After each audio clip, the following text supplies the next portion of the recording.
Hello friends, ബിന്ദുസ് കിച്ചണിലേക്ക് എല്ലാവർക്കും സ്വാഗതം. നമ്മൾ ഇന്നൊരു ചിക്കൻ റെസിപ്പിയാണ് ചെയ്യാൻ പോകുന്നത്. ഞാൻ അതിന് വേണ്ടി ഒരു 2 കിലോ ചിക്കൻ കഴുകി വൃത്തിയാക്കി വെച്ചിരിക്കുക. മഞ്ഞൾപ്പൊടിയും വിനാഗിരി ഒഴിച്ച് ഞാൻ കഴുകി വെള്ളം തോർത്തി വെച്ചിരിക്കുകയാണ്. നമുക്കതിലേക്ക് ഒരു മസാല ചെയ്യാം. നമ്മളൊരു പാൻ അടുപ്പത്ത് വെച്ചിട്ടുണ്ട്. നമുക്കതിലേക്ക് എരിവുള്ള മുളക് പൊടിയാണ്. ഇത് എരിവുള്ളതും കാശ്മീരി ചില്ലി പൗഡറും കൂടെ ഒരുമിച്ച് പൊടിച്ചാണ്. അതിലേക്ക് ഒരു 2.5 ടേബിൾ സ്പൂൺ മുളക് പൊടി ഇട്ട് കൊടുത്തിട്ടുണ്ട്. അതിലേക്ക് നമുക്ക് 1 ടേബിൾ സ്പൂൺ ചിക്കൻ മസാല ചേർത്ത് കൊടുക്കാം. 1 ടേബിൾ സ്പൂൺ മല്ലിപ്പൊടിയും കൂടെ ചേർത്ത് കൊടുക്കാം. നമുക്കതൊന്ന് ചെറുതായിട്ട് ചൂടാക്കി എടുക്കാതെ ഒരു ശകലം മഞ്ഞൾപ്പൊടിയും കൂടെ നമുക്ക് ചേർത്ത് കൊടുക്കാം. നന്നായിട്ട് ഒന്ന് ചൂടാക്കി എടുക്കാം.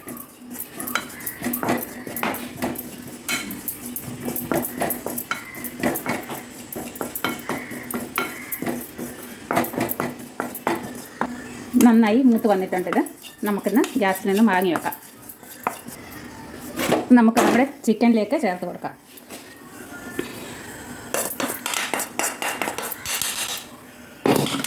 നമുക്ക് ആവശ്യത്തിന് ഉപ്പ് ചേർത്ത് കൊടുക്കാം. ചിക്കൻ ആവശ്യമായ ഉപ്പ് ചേർത്ത് കൊടുക്കാം. നമുക്കിത് നമ്മുടെ ചിക്കനിലേക്ക് ഈ മസാലയൊക്കെ നല്ലതായിട്ട് തേച്ച് പിടിപ്പിക്കാം.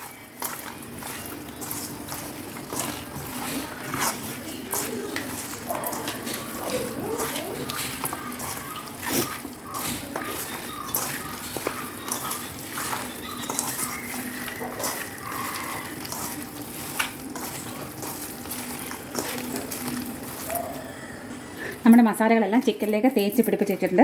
നമുക്കിനി ഇതൊന്ന് റെസ്റ്റ് ചെയ്യാനായിട്ട് വെക്കാം. കുറഞ്ഞത് 1 മണിക്കൂറെങ്കിലും നമ്മളിത് റെസ്റ്റ് ചെയ്യാനായിട്ട് വെക്കണം. നമ്മൾ നേരത്തെ മാരിനേഷൻ ചെയ്ത് വെച്ച ചിക്കനാണിത്. നമുക്കിതൊന്ന് റോസ്റ്റ് ചെയ്തെടുക്കാം. അതിനുവേണ്ടി നമുക്ക് നമ്മുടെ ഈ ചീനച്ചട്ടിയിലേക്ക് നമുക്ക് കുറച്ച് വെളിച്ചെണ്ണ ഒഴിച്ച് കൊടുക്കാമേ.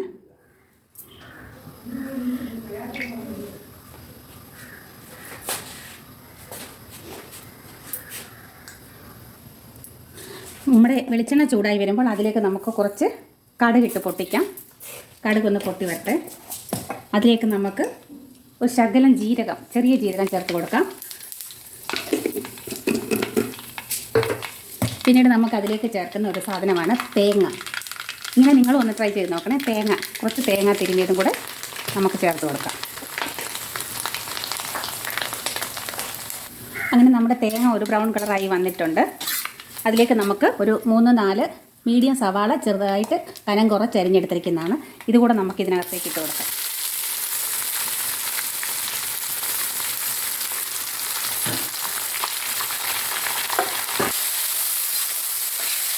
സവാള നന്നായിട്ട് ബ്രൗൺ കളറായി വരുന്നത് വരെ നമുക്കതൊന്ന് ഇളക്കി കൊടുക്കാം.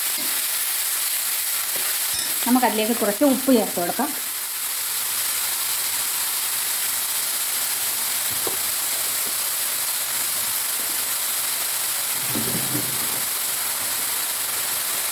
ഉപ്പും കൂടെ ചേർത്തിട്ട് നമുക്ക് നന്നായിട്ടൊന്ന് മുറിച്ചെടുക്കാം. ഈ വീഡിയോ കണ്ടുകൊണ്ടിരിക്കുമ്പോൾ നിങ്ങൾക്ക് ഇഷ്ടപ്പെടുകയാണെങ്കിൽ ഒന്ന് സബ്സ്ക്രൈബ് ചെയ്യാൻ മറക്കരുതേ.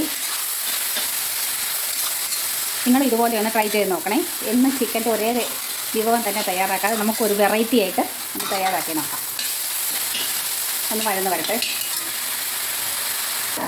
അങ്ങനെ നമ്മുടെ ഉള്ളിയൊക്കെ നല്ലതായിട്ട് മൂത്ത് വന്നിട്ടുണ്ട്. ഒരു ബ്രൗൺ കളർ. നമുക്ക് അതിലേക്ക് കുറച്ച് കറിവേപ്പില ചേർത്ത് കൊടുക്കാം. കുറച്ച് ജിഞ്ചർ ഗാർലിക് പേസ്റ്റ് കൊടുക്കാം.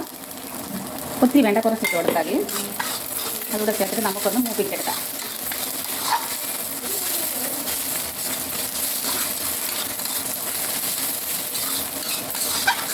സമയത്ത് നിങ്ങൾക്ക് വേണമെങ്കിൽ നമ്മൾ ചിക്കൻ മസാലകളെല്ലാം ചേർത്ത് വെച്ചിരിക്കുന്നതാണ്. മുളക് പൊടിയൊക്കെ നമുക്ക് ഇച്ചിരി എരിവ് വേണമെന്നുണ്ടെങ്കിൽ നമുക്ക് ചേർത്ത് കൊടുക്കാം. ഞാൻ അതിലേക്ക് 2 പച്ചമുളക് കൂടെ ചേർത്ത് കൊടുത്തിട്ടുണ്ട്.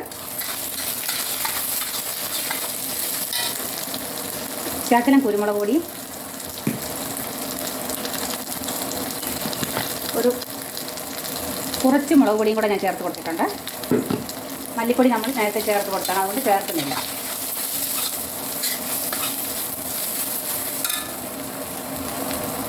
ഇച്ചിരി മഞ്ഞൾപ്പൊടിയും കൂടെ നമുക്ക് ചേർത്ത് കൊടുക്കാം. ശകലം മഞ്ഞൾപ്പൊടി കൂടെ ചേർത്ത് കൊടുക്കാം. ഇപ്പം നമ്മുടെ സവാളയൊക്കെ വഴന്ന് ഒരു ബ്രൗൺ കളറായിട്ട് വന്നിട്ടുണ്ട്. നിങ്ങൾക്ക് എരിവിനനുസരിച്ച് എരിവ് ചേർത്ത് കൊടുത്താൽ മതി. ഞാനിപ്പോൾ എനിക്ക് എരിവ് വേണം, അത് കാരണം ഞാൻ എരിവ് ചേർത്തിട്ടുണ്ട്. ഇനി നമുക്ക് നമ്മുടെ ചിക്കൻ ഇതിലേക്ക് ചേർത്ത് കൊടുക്കാം.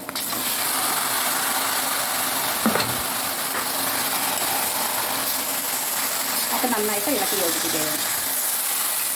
അങ്ങനെ നമ്മുടെ ചിക്കനിലേക്ക് നമ്മളൊരു 2 മീഡിയം സൈസ് തക്കാളി കൂടെ അരിഞ്ഞത് ഇട്ട് കൊടുത്തിട്ടുണ്ട്. നമ്മളിതിലേക്ക് വെള്ളം ചേർക്കുന്നില്ല. വെള്ളം ചേർക്കാതെയാണ് നമ്മൾ ഇതിൽ തന്നെ ഈ ചിക്കൻ്റെ വെള്ളത്തിൽ തന്നെയാണ് നമ്മളിതിനെ വഴറ്റിയെടുക്കുന്നത്.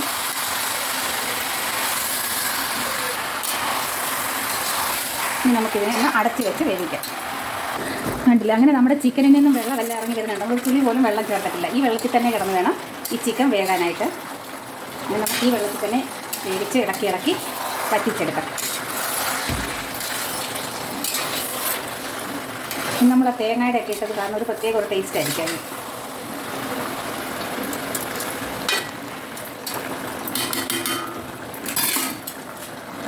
നമ്മുടെ ചിക്കൻ അങ്ങനെ കരിച്ചിക്കൻ എന്നാണ്. കരിച്ചിക്കൻ ഈ ഒരു പരുവായിട്ടുണ്ട്. നമുക്കിതിലേക്ക് ശകലം ഉപ്പ് കുറവാണ്. നമുക്കൊരു കുറച്ച് ഉപ്പ് കൂടെ നമുക്ക് ഇട്ട് കൊടുക്കാം. അതിലേക്ക് 2-3 തണ്ട് കറിവേപ്പിലയും കൂടെ നമുക്ക് ഇട്ട് കൊടുക്കാം. കുറച്ച് കുരുമുളക് പൊടിയും കൂടെ ഇട്ട് കൊടുക്കാം.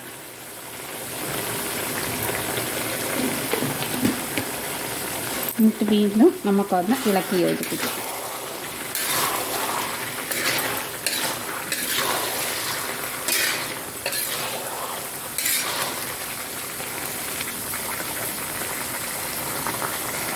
ഇതിലേക്ക് നമുക്ക് കുറച്ച് ഗരം മസാല കൂടെ ഇട്ട് കൊടുക്കാം.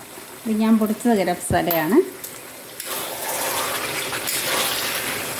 അതും കൂടെ ചേർത്ത് കൊടുത്തിട്ട് നമുക്ക് നന്നായിട്ടൊന്ന്, എനിക്ക് ഈ ഒരു ഗ്രേവി വേണമെന്നുണ്ടെങ്കിൽ ഈ ഒരു പരുവത്തിൽ ഗ്യാസ് ഓഫ് ചെയ്യാം. കുറച്ചുകൂടെ ഡ്രൈ ആകണമെന്നുണ്ടെങ്കിൽ കുറച്ചുകൂടെ നമുക്ക് അടുപ്പിൽ വെച്ച് ഇളക്കി കൊടുത്ത് പോസ്റ്റ് പരുവത്തിലാക്കി കൊടുക്കാം.